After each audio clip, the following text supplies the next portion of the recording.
Bring forth therefore fruit worthy of penance. Matthew chapter 3 verse 8. St. John the Baptist in these words, my dear brethren, teaches us as he taught those who came to him, that penance, if it be true and genuine, must bring forth its proper fruit. Every repentance, if it be sincere, every confession, if it be really good, must be followed by a good life.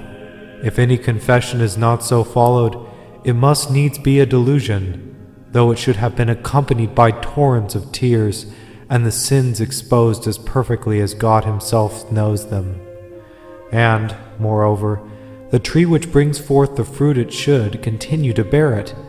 It should not only for a few days or weeks give this proof that it is what it should be, and then have him who planted it come to seek fruit on it and find none. Yet how often do we find sinners who come to confession with what would seem to be the best dispositions very soon back just where they were before?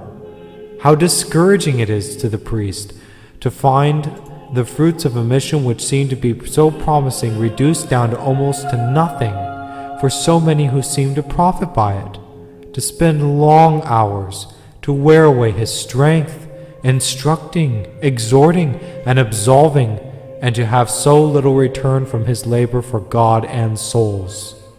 What is the reason of all this failure of what began so well? Of course, it is partly that the tree planted by the grace of God in the sacrament of penance was not tended afterwards.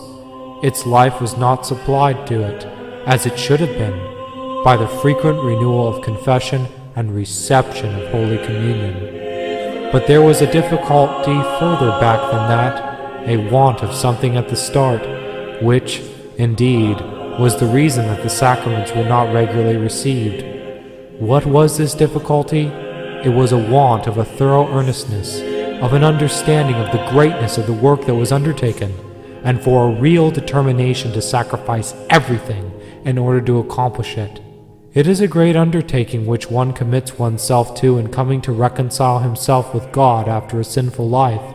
The task is not merely to examine his conscience, to tell his sins plainly and without concealment, and to feel heartily sorry for them. That is a great part of it, but by no means all. There is a great deal left, and that is to leave them for good, to quit company with them forever. And this is not such an easy matter, when one has lived so that his whole pleasure has been in sin, in drunkenness and debauchery, in filthy conversation, in bad actions and bad thoughts. It will perhaps seem almost like giving up his life itself to part with them. The penitent sinner has not all at once become an angel. His whole nature has been warped and twisted out of place by sin, and through the guilt of sin has gone. The effects are there. His soul, like a limb out of joint, has much to suffer before it can set it right again.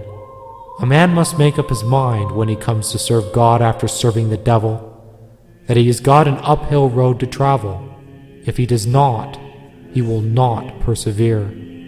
Labor and suffering, self-denial and mortification, he has to face these manfully.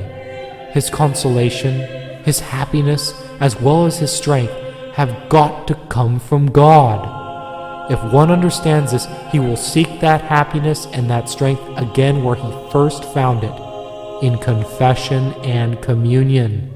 But if he does not, if he thinks that all will go right now without any more trouble, his old nature and habits will claim their dues, and he will soon be back in his sins again. Yes, we must cut right down to the root of sin if we wish to bring forth the fruits of penance, and must make up our minds to suffer the pain that this cutting will bring. Occasions of sin must be avoided, appetites must be denied, contempt and ridicule must be faced. We must pray, we must struggle, we must resist even to blood. We must put our former life to death that Christ may live in us. For, as St. Paul tells us, if we be dead with him, we shall live also with him. If we suffer, we shall also reign with him. There is no other way. Let us not shrink from this pain and this conflict. That would be the greatest mistake of all. But let us understand it, that when the trial comes, as it surely will, it may not find us unprepared.